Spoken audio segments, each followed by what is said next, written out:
Hi everybody, thanks for being here. We're just going to get started and maybe some folks will trickle in, but thanks for being here Friday afternoon before fall break, students. It's nice to see everybody. So I'm Nick. I think I know a lot of you, but I work with the Center for Social Entrepreneurship, and I help run the Friday Speaker Series. Oops. And I'm also advancing through a slideshow. So before we get started here, let me just do a couple announcements for the upcoming week after we get back from break, and then I'll launch into introducing our speaker. So first off, the CSE Fellowship is open. This is open to sophomores and I believe junior fevs. Is that correct? So if that's applicable to you, definitely check that out. Another thing is we're having a Venture for America info session on Friday, October 17th. So if you guys don't know a lot about Venture for America, you can check them out, I think, on the CSE website or on their own website. But that's going to be in By Hall 104. It's co-sponsored with the PCI and a couple other people. So lots of folks you can go to talk to you about it. That's going to be from 4:30 to 5:30 p.m. That's most of the relevant stuff. So I'll just launch into the intro here. So, a fifth-generation Montanan, Spencer Williams grew up on a ranch in Columbus, Montana. His love for his home state and its pristine beauty led Williams back to Montana after receiving a degree in German from Middlebury College. Wanting to work in manufacturing and be a steward of the beautiful land he called home, in 1996, Williams acquired a pet product company known as West Paw Design, now known as West Paw Design. Under his leadership, Williams grew the Bozeman, Montana-based business into a world-class manufacturer of eco-friendly toys, beds, and apparel for dogs and cats that are sold in over 2,800 U.S. retailers and in over 25 countries. From a state-of-the-art manufacturing facility to the use of recycled, recyclable, sustainable, and organic materials and products, Williams' innovative and forward-thinking techniques demonstrate that it's possible to make business choices that are positive for both the environment and the bottom line. And it's very inspiring. So please join me in welcoming Spencer Williams.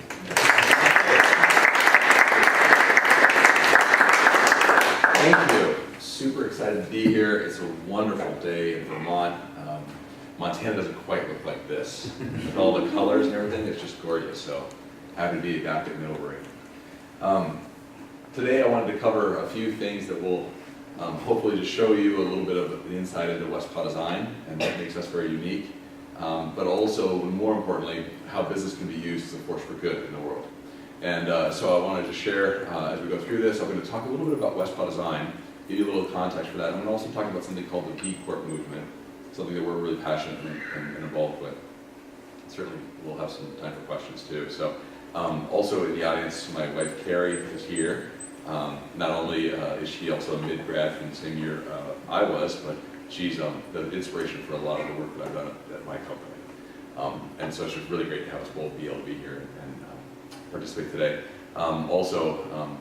Larry, I just really appreciate all that you gave me for inspiration and helping me find my path in my meeting. So great to be here with you. And of course, Liz and Jim, thanks for taking us in and helping us in so many ways when we were students here. It's just great to come home and Middlebury is a bit that way for us. So I really appreciate also thinking about this, that John was willing to go out on a limb for me on this and say, what's the connection to social enterprise that West Paw Design has? And so through our conversations, I'll be able to share the insight of what I think makes for this. Such a great company, and I think what's inside the company isn't the products we make, it's the people who make them that matter. And so we really have a strong core group. And so what we started off with is a very small company in Bozeman, Montana. What was unique about the company is it was 1996. I was a year out of Middlebury and had really wanted to make a product. I really wanted to be in manufacturing. I wanted something at the end of the day to say, you know, we helped make this, and to feel like we were able to contribute something that was meaningful. And so getting into business as a German major was something that many people thought might be a little bit crazy at the age of 23. But for me, I was really inspired and excited because I didn't know any better, right? I didn't know what I wasn't getting into. And I had this great belief that we could make something great.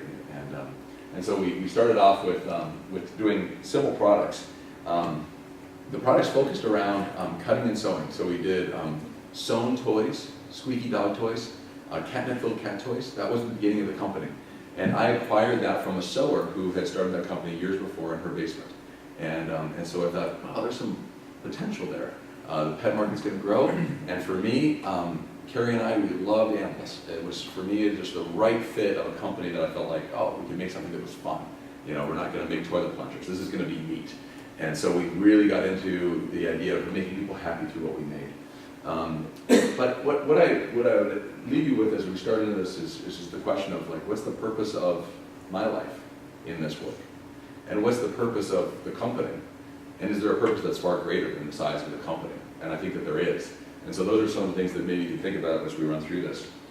But just to give you an idea of what we make, this is our product, and I don't know if you can see it very well, but it runs the range of sewn beds and toys to plastic injection molding.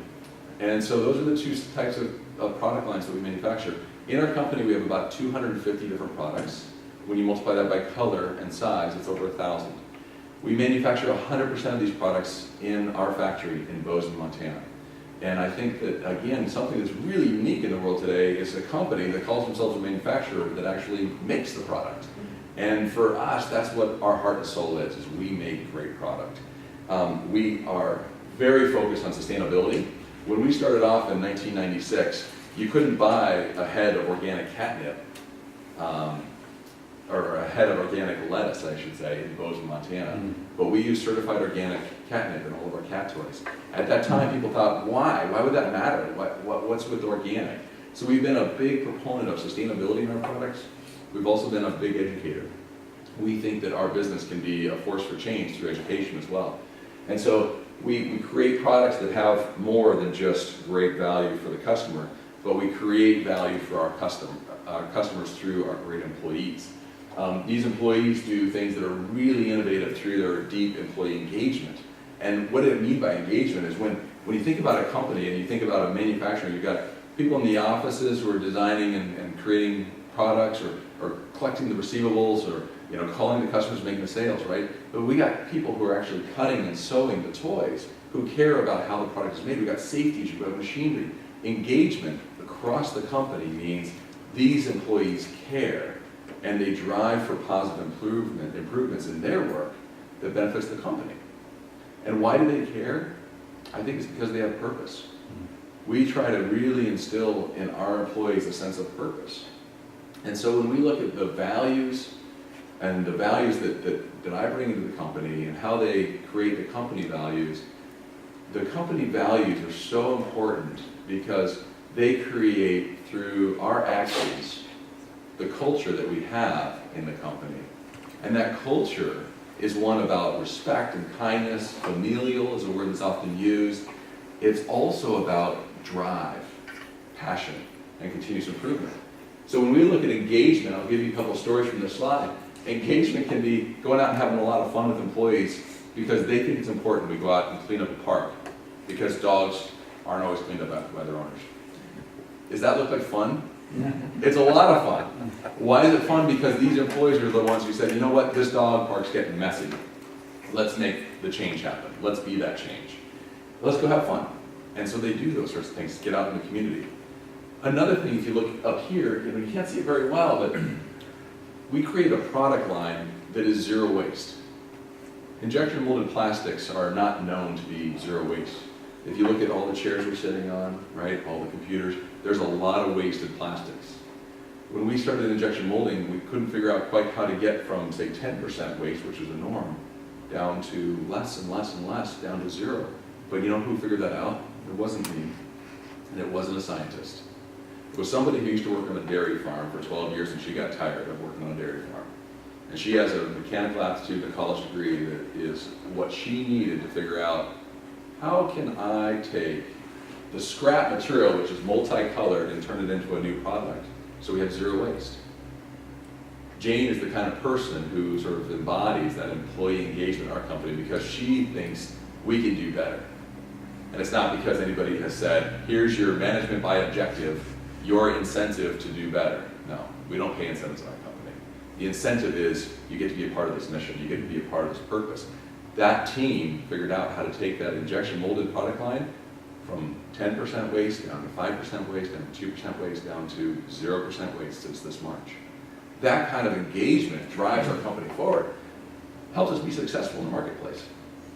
What it also does, it helps the environment, right? There's less scrap going to the landfill. It really gives these employees an opportunity to challenge themselves with problems that are confounding scientists in all sorts of manufacturing facilities of how do they get to zero waste. And when they solve that, the sense of pride and engagement, and they're ready for the next challenge. And that's what keeps me excited about my business. And then down here, Kinsey. Kinsey's a fine arts major at Montana State University. She got so excited about this B Corp movement that we're part of, and we're trying to select how we would get people to go to this movement. And what we figured out was this is not something that me as the owner or an executive team should decide. No, instead what we thought is the people who are most engaged and are participating on these teams around community, workers, and the environment, those people should choose themselves a group of 5. That group of 5 would answer or would review names blind submitted surveys answering 3 questions. And then the person whose answers rose to the top, that team would select them to go to this retreat, which we just completed in Burlington this week.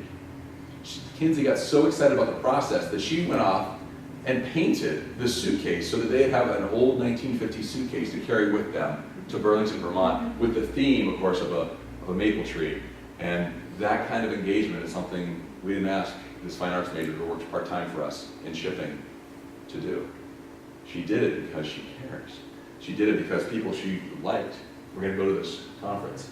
That employee engagement is something that I think is so fun for me to see in the company and gives us so much opportunity. So when I think about what we do, just to give you a sense, we do everything from heavy injection molding using the finest machinery to cutting lots of fabric on a big 50-foot long fabric cutting table.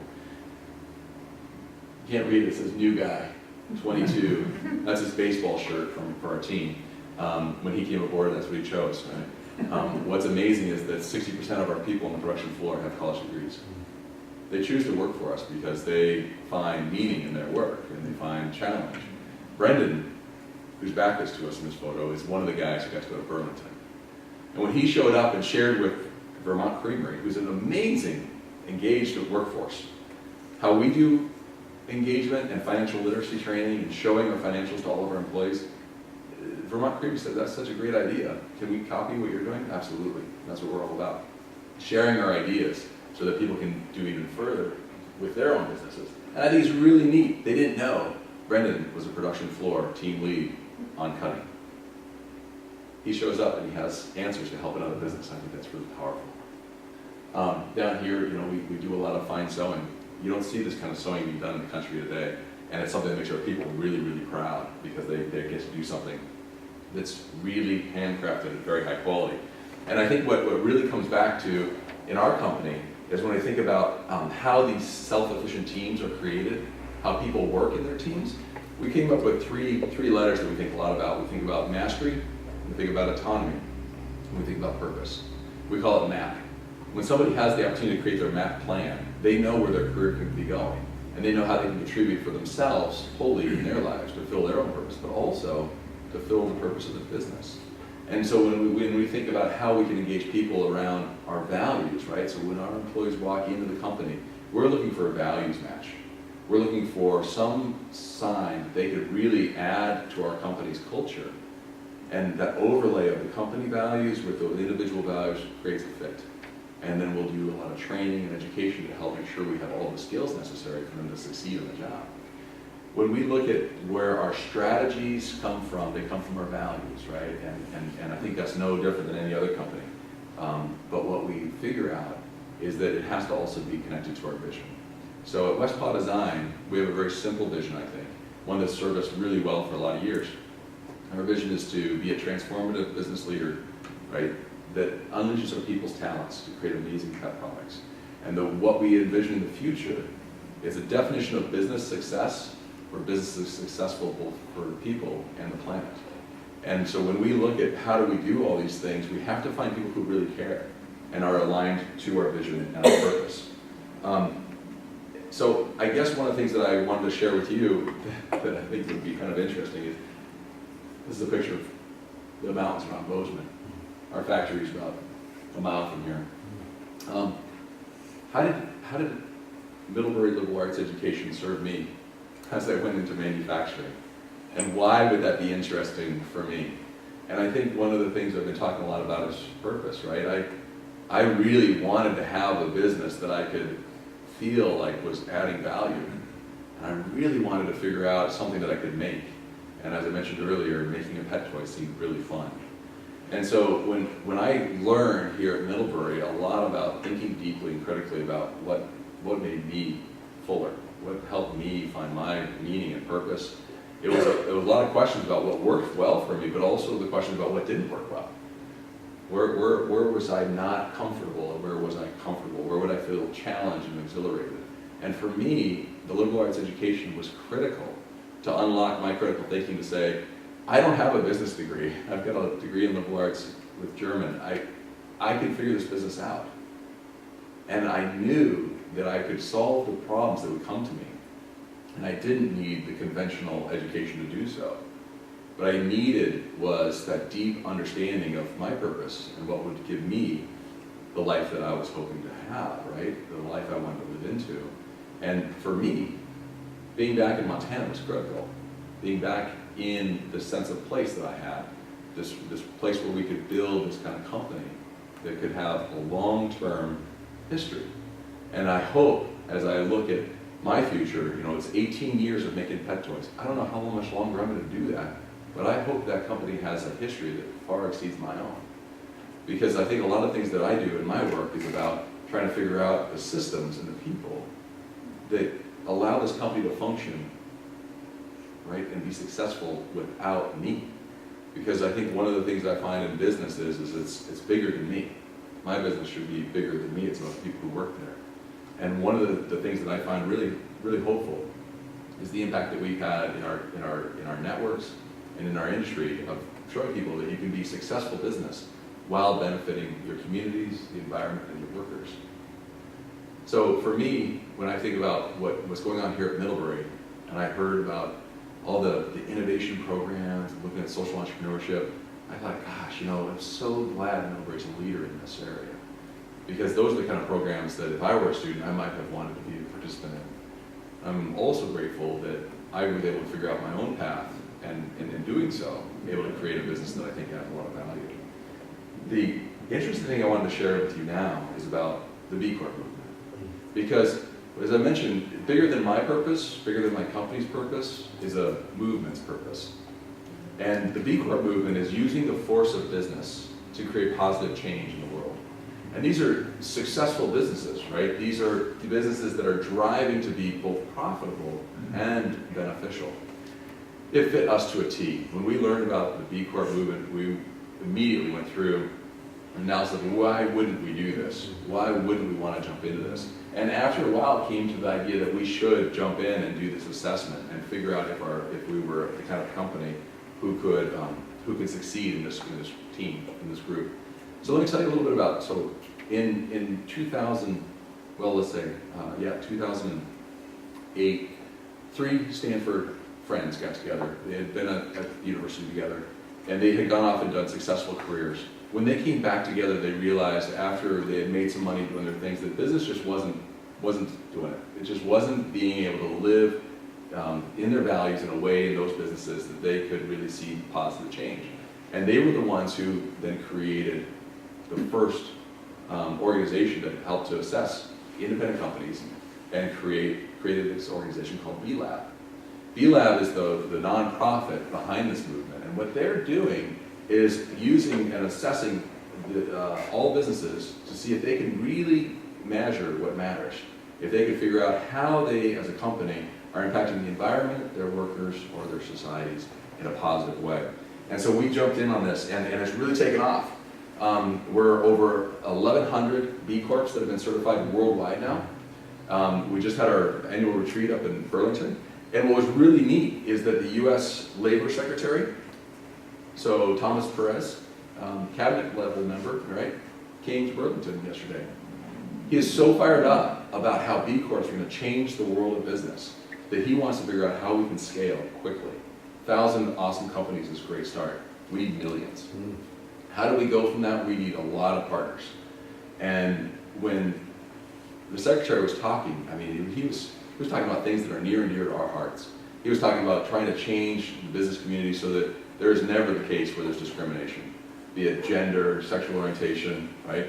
race. He's talking about how do we get more opportunity for women in the workforce, right? How do we get family leave passed? Big issues that are really still confronting a lot of businesses in this country. The B Corp movement is all about trying to take those ideas, right? Bring them into our businesses and share that with other businesses so that we can get more people behind this movement to use business as a force for good. And I thought it was really cool when we were up in Burlington because it's amazing when you look at all the businesses that have done this assessment, they are trying to figure out how they can improve their business even greater. So there's two things here I want to just point out you might not be able to read. And it comes down to what is a B Corp. A B Corp is a third-party assessment, right? It's like if you had fair trade, right, certification for coffee, or certified USDA organic for milk. This is not about the product, though. This is certification about the whole company. And it really makes a difference in being able to measure what matters. And when you look at this and you think about where we're at, who are the B Corps? They're the Ben & Jerry's and the Patagonias of the world. These are the companies who have come on as early adopters. And for all of you proud Vermonters, look at this leadership here. Right? You got Ben & Jerry's, you got King Arthur, you got Seventh Generation. Down over here, we got Cabot, right? Is that, I mean, amazing. These are all companies that are right here in the backyard. And these were some of the founders of social enterprise, right? These are companies that are making a big difference from the beginning. And we get to stand on their shoulders. And what we're trying to do is say, we don't all have to figure it out ourselves. Let's work together and figure out how we do this together. And so we're just part of this community of successful companies who are measuring what matters through their third-party assessments so they can improve their business and impact the economy, the communities they work in, and their workers. So how does it work for a company? Let me just show you. This is West Paw Design's assessment over here. This is our score. This is publicly facing. It's on the website. It's on all B Corps that are certified have to go through the assessment and they get scored. Now, score matters. We all want to succeed. And one of the things we were really, really proud of is that you have to have a score of 80 to be a certified B Corp. It's really difficult, and we were successful at scoring 95. So we were in a pretty high level of company because when you look at governance, workers, community, and the environment, those are the four things that we're wanting to measure on. And where we were really, really strong was on the environmental piece. That's been a real area of focus for a lot of years. And what we find is that when this is public facing, then the consumers are informed. Right? They don't just pick up a product in the grocery store and says, oh, made with recycled plastic, I'm going to buy that. That's great. What we're actually saying is it's not about the product. Right? It's about the company. It's about the people. It's about the communities. And that's what this public-facing certification is all about, sharing that. So for us, we can use the results of that certification and the results of the assessment to actually challenge us to do even better in our communities, to do better in the environment. And when I think about social entrepreneurship, I'm thinking about like, how do we know what we're doing matters? How do we know we're making positive change in the society in which we operate? This tool is telling us not only where we're making a difference, but how we can do even better. And in that community of thought leaders, we're able to figure out ideas from them that we have not even come upon, that help us propel our company to the next level. So when I think about how this assessment is useful, it gives us data, and it gives us inspiration. And that helps us be really successful. So when I think about this is my team, right? This is about 50 of the 75 people that work for West Paw Design. We like what we do because we know we're making a difference. And I don't think it was probably, even in my mind, starting up 18 years ago that we could have a company so vibrant as this, or that we have such a purpose as we have now. But what really inspires me is all these people in here. What keeps me coming back to work is knowing that these people care more sometimes than I do what happens in their job. I think that's so powerful.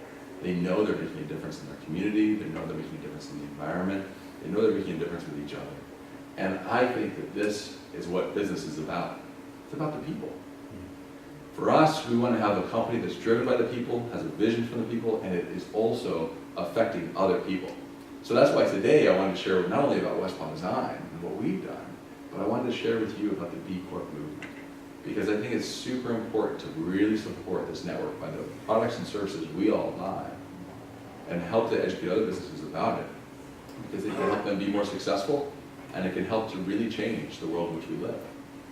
So in closing, I would say, you know, when I started off, I was thinking, what's bigger than me? My company. It's bigger than me. Its purpose is far bigger than mine. What's bigger than that company? It's the people and the movement of trying to use business as a positive force for good change. That's a movement that matters. And when I think about the purpose I have to do the work that I have, is to drive innovation forward so more businesses can help impact the world. So for all the students in the room, this is high literature, and I wanted to quote the Lorax. Because, you know, as a children's librarian, I get a lot of good books. The Lorax is something that's really important to me, right? So unless someone like you cares a whole awful lot, nothing's going to get better. It's not. And that's one thing that we take into our business. We have to care. We have to be the change agents that drive the change. And so I hope today that there's some nuggets from what I've talked about and what we'll share a little bit later that might help each one of you figure out how you can be change agents in the future too. So, thank you for your time, and I'm happy to have a lot of questions.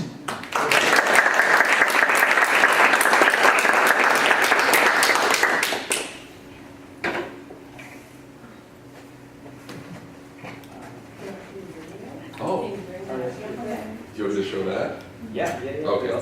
All right, well, I know we'll try to make this quick. We were talking about a video that might be fun to show the inside workings of the company.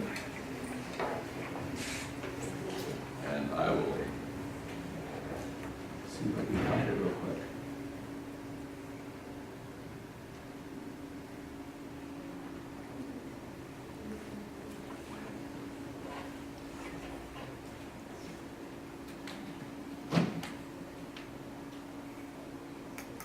So I'll tell you about this video. So one of the things that happened to us that was really exciting, so our business is focused around those small independent pet stores, you know, the ones that used to be down on Main Street here in Bozeman, or in Middlebury. Those are our partners mostly. 2,800 of those stores make our business successful. It's vibrant, strong, and diverse.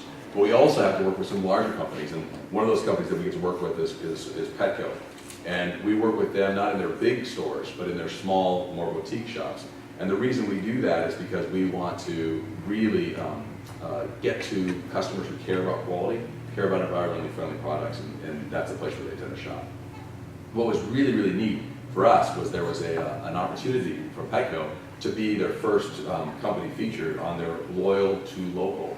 So the companies that really work on driving that local purchasing pattern that sustains their local economies, and they wanted to show their loyalty. And so we were able to be the video they did first, and it was just really, really neat. So I'm going to pull that video up, and you can see a little bit about the inside of the company. All right, so.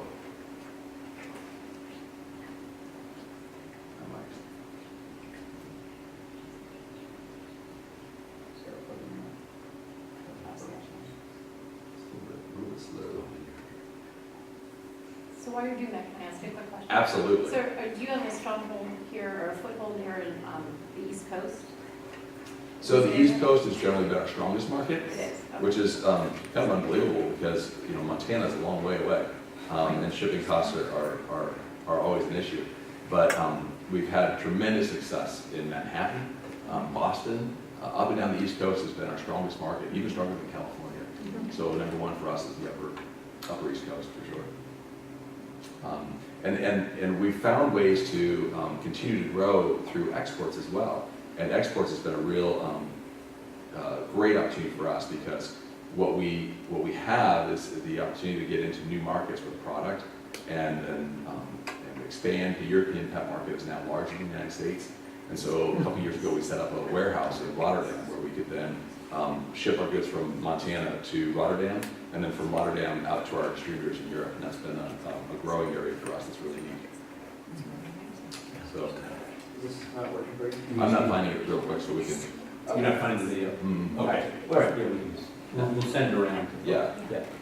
If I find it, I'll play it. But Yeah. I'll ask the questions. Yeah. Yeah, I have a question.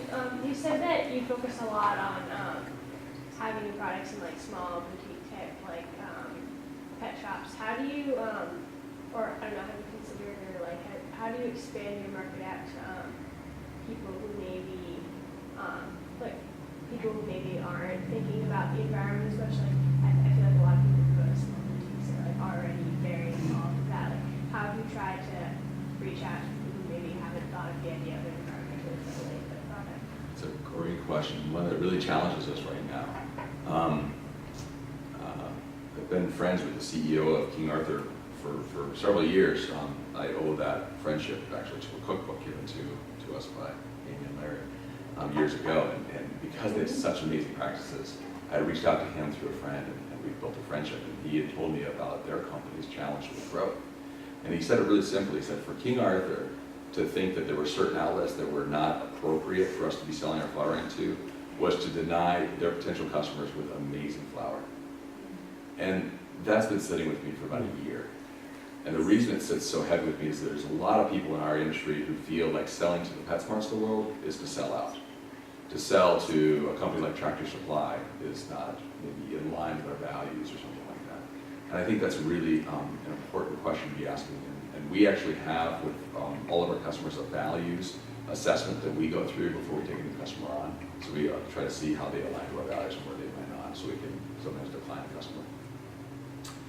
When I think about our future as a company, and I think about how great our product is, both in terms of the jobs that it provides and its minimal impact on the environment and the safety to the dogs that use it relative to our competition, I'm thinking a lot about Steve's comment about like, who are we to deny a customer our product because we may not prefer to sell to a large retailer. And so I don't have an answer to that, but that's one of the questions that I'm really wrestling with is, do we grow in such a way that would take us to, say, into Petco, into PetSmart's larger stores? Because we have told them no for 18 years. Telling a customer no is always a hard thing. They're not used to it. Our latest no, though, was to Amazon. We fired Amazon as of the end of the year last year. The reason we did is because their business practices are completely out of line with our values. And to give you scale of that, and not to talk too much numbers, it's $500,000 of business. And we know that there's 4 jobs tied to every $500,000 of business that we have. So when we say to a company like Amazon, your business practices are not sustainable, and we do not like to do business with you. You will not honor price increases or our terms and conditions. They're just not a good partner any longer. So we fired them as a customer. What we did instead was we found 2 small companies who sell on Amazon, use their fulfillment centers, and we partnered with them. So our revenues have dropped, but we haven't lost all of that money. And we're much more innovative in how we approach the marketplace, which has allowed us to live into our values and to keep people employed. A couple tangents there, but hopefully you get a sense of the complexity of these questions around who do we sell to. But yeah, we really want to continue to grow as a company. But we've made steady growth over the years. We're not sort of a rocket of a company with a longer-term vision. Yes? What helped you come to that decision? Was it your customer base, the loyal boutiques that were saying, you know, we're getting undersold by the likes of this behemoth Amazon, and that really, you know, puts us in a quandary. Was that part of the decision-making process? It certainly played into it, because what was happening is we use a program called MSRP, Manufacturer Suggested Retail Price, and they completely were ignoring that price. And so what was happening is, and this is sort of, if you think about what's happening in Wall Street with the electronic trading, it happens with selling as well on the internet. Amazon has a price, and then some other discounter, they could be a really small company, comes in, and it's maybe a couple cents below, Amazon automatically lowers the price, and this is what happens. So when you have a high-value brand, and you've got customers with a wide footprint of retail stores, you can imagine when that happens to the price of a product, there's heat that comes to the manufacturer, as it should be.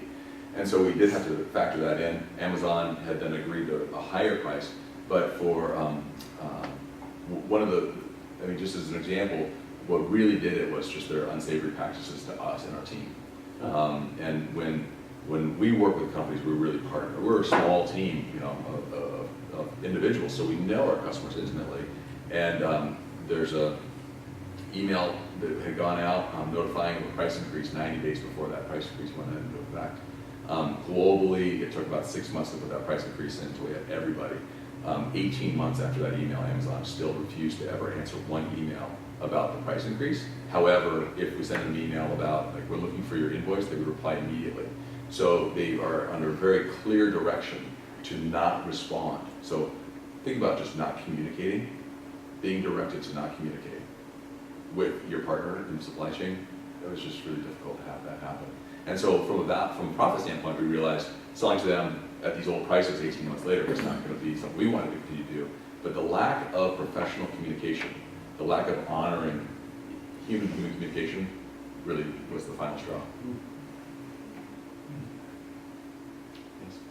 Sort of a different vein, but as a student and looking at careers and such, Yeah. the things that my mind immediately jumps to are these sort of broad things that have, you're handling a lot of different places and you can have very broad order. When I think about a company like what you guys do, I think it's about just sort of incredible specificity. I know that you have a lot of innovation, a lot of different products within what you do, but it's scary for me to think about going off and doing just one thing, even if I can innovate in it. Yeah. And so, has that been something that you've been thinking about? Like, is there ever a time when you're like, wow, I mean, you guys both obviously have incredible minds for working with this. Did you ever see some like issue across the sea or whatever and think like, oh, I could go have my hand in that, but I'm siloed into this industry or whatever, and then wish you could do it? And how do you cope with that? What's the process there as an entrepreneur? I would answer bluntly to say all the time to exhaustion of my wife. Really? Yes. I think it's amazing. I mean, so 23, right? We just moved back to Montana. We were engaged, got married a year later, and a mortgage and a big debt for that building of business. Our 20s were working pretty hard. And I told Carrie when I signed up, it's like 4 years, honey. 4 years, I'll be done. Because I tend to think about like, well, the next thing, And I think what's amazing is how this company has continued to evolve that generally has kept me very engaged. And when I show the people, when I go out on the production floor and I sit down in the lunchroom, it's those people, some of whom have worked for me for 17 years, are still running a sewing machine, or still working the shipping team. Those people matter. And so that keeps me coming back, because I know that the things we're doing in the company are things that fill them up. And that's part of my family too. So I've tended to be very focused, but Carrie has also been my inspiration to look at other forms of the business to help me continue to innovate within the business. And so when you think about like the injection molded product line, that didn't exist until 10 years ago. Again, we're kind of like starting a pet company. People don't think you should just jump into injection molding.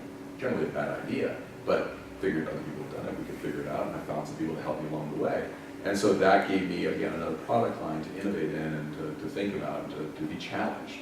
I find that when I want to jump to something new, it's either because I'm stagnant, right, I'm not feeling challenged, or it's because it's somewhere in there I don't feel like I can live into one of my values or my purpose, right? So if something's conflicting for me, I sometimes think, maybe it's time. And so far, it never has. But yeah, I do tend to think about those ideas, those opportunities frequently. Yeah. But you as a small business owner, since you're the owner, you can do that. But what I'm always impressed at is that you expect that of your workers too, which actually sometimes is too much for somebody, because you are constantly asking all your employees to grow and to take on new skills and take on new challenges. I mean, I can't think of anyone that you have in your company who's still doing the exact same little thing year to year to year. It's always evolving. It's always changing. That's the wonderful thing about a small company, is that everybody has to do so many different things, and even those things that they were doing totally change over time. Right. Yeah, I think that's pretty interesting. So we try to keep people driven and engaged and evolving. At the same time, we've got to focus on adding value in the day-to-day. And I think it's a really interesting dynamic. But yeah, I think back to Linda, Jackie, Diane, those three people I can think of who worked 17 years for me. They're doing something a little bit differently, but they're certainly more knowledgeable and engaged than ever before. So people, we push people pretty hard. We're a pretty tenacious bunch. We have to be successful. And to put it in context, we're the only company that manufactures plush dog and cat toys in the United States. That's been the case for about 12 years. We're also one of maybe two now who injection mold their own toys here. Of course, all of these are generally made in China. So we really up against tremendous competition. I think that the drive from those people to continue to evolve and innovate, as Carrie was saying, has really helped us be successful. Yes. Oh, sorry. You first. Yep, okay, go. I was hoping to hear more of your thoughts about trajectories. So 2008 with the jobs market all soured. There seemed to be a national gut check about the value of a liberal arts education. And the idea seemed to be that liberal arts degrees, high risk, high reward, that when they pan out, they really pan out, but otherwise we've got a lot of unemployed early education majors. And as far as high risk, high reward liberal arts degrees go, Middlebury even more so. There's a lot of pressure on Middlebury grads 2008, 2009 to graduate job in hand no matter what it was. And I'm wondering what your thought is about trajectories and how important it is to know what you're doing and believing in it before you commit, or to graduate not quite knowing what you're doing, but knowing that you're made for something and that you're capable of great things. Big question. I'm just throwing it at you. Sorry to put you on the spot. That's a big one. Thank you. I think that for me, I can only speak from my own experience, that when I left Middlebury, I did not have like a clear idea of exactly where I was going to work. Right? I was very fortunate when I worked to be at Middlebury. I was working for and Amy helped me a lot here to get this job at Salzburg Seminar. This was an organization that really helped me learn a whole lot, and I worked there through college because for me, just going to college was not enough. I needed to have work. I wanted the money, of course, but I needed the stimulation off campus. I needed to understand how an organization functioned. I wanted to know what I was good at, what I maybe needed to learn or wasn't good at. It was super important for me to have that work experience. But it also allowed me to keep asking myself, would I do this? Would I work for the Salzburg Seminar? Would that be an opportunity? Was that kind of an organization something that I think is inspiring to me? And I chose not to. And then I chose to work for Jim Robinson, who was selling financial research to institutional money managers, and learned that industry and selling of information was not for me.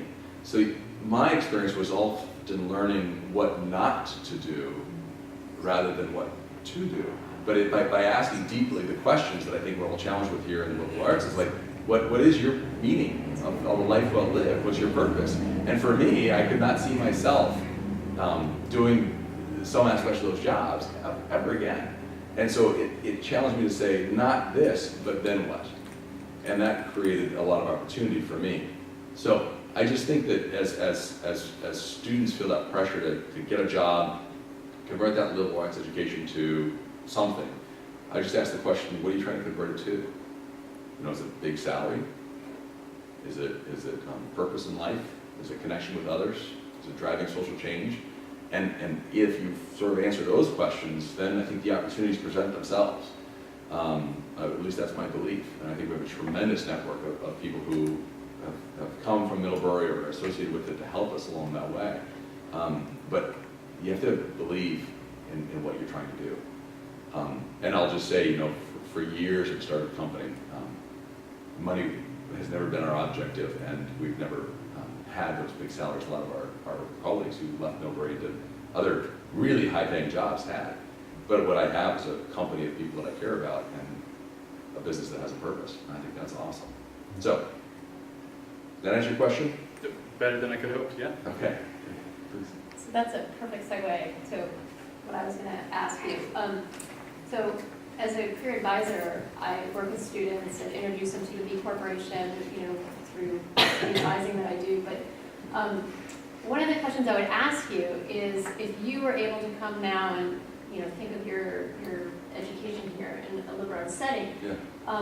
how would you try to infuse that idea of purpose and putting your values right at the same level as the location you're going to go to, the type of industry you want to work with? And I ask that because I think manufacturing, you mentioned that you have employees there for 17 years, and so the millennials today, their average stay at a job they see is like 3 years, right? So over their lifespan, they're going to be between 15 and 22 jobs they'll have done. So I'm just curious how you would attract this millennial generation to your Bozeman location. Right. Like, what would be the outstanding ways that you would do that? Yeah. So from a company culture standpoint, so culture is everything in a company, I think. Because when it comes right down to it, that's what you sign up to join into, right? So that's where those values overline, and the way you live into your values, I think, creates the culture. So I think a millennial has to find that culture that they think is going to be wonderful for them. And ours may not be. But what we also provide, though, is not only this transparency around the culture. So when you're hired at West Paw, the interview process is called grueling, and the best thing that's ever happened to me. Because we have those people go through team interviews from the people who they're working with, and they're selected from that team. So they get a very deep sense of that culture and what our vision is and what our values are. So they can opt in or out. I think that's really important for millennials. They've got to buy in, right? We all do, but I think it's really important. The other thing I think is really important is that we, as a company, have also allowed for a lot of very flexible work conditions. So the way we keep a lot of our young students is we set hours very, very loosely now. And that flex time was not something that's very conventional in manufacturing. So think about like the Henry Ford's line, production line. That's how a lot of manufacturing thinks it should be operated on. And we do more cell-based manufacturing where we can have people come and go into different pods so that they can have a different work schedule that is good for their education or good for their families or maybe good for their lifestyle. So the first question is, it has to be good for the business. Does it fit the business's need? And secondly, does it fit your personal need? And let's make it work. So that flexible work schedule is really important for millennials. They want to have sometimes a different work schedule than I think. I'm kind of an 8 to 5 kind of guy, but they generally have something very different. So that's another thing. So we try to expand and be flexible in ways that are innovative within how our company is run to attract the talent and keep that. So we've had pretty good luck. So I'd say culture is critical, and then some of the business practices. But I'm reminded of a piece that we were reading for our B Corp retreat by Middlebury, and it was talking a lot about place. And just knowing that sense of place is so important. I think you mentioned that as you're talking about like where students might work and where they would be, and that sense of place is critical. So they can really connect with that community and wherever that is. So.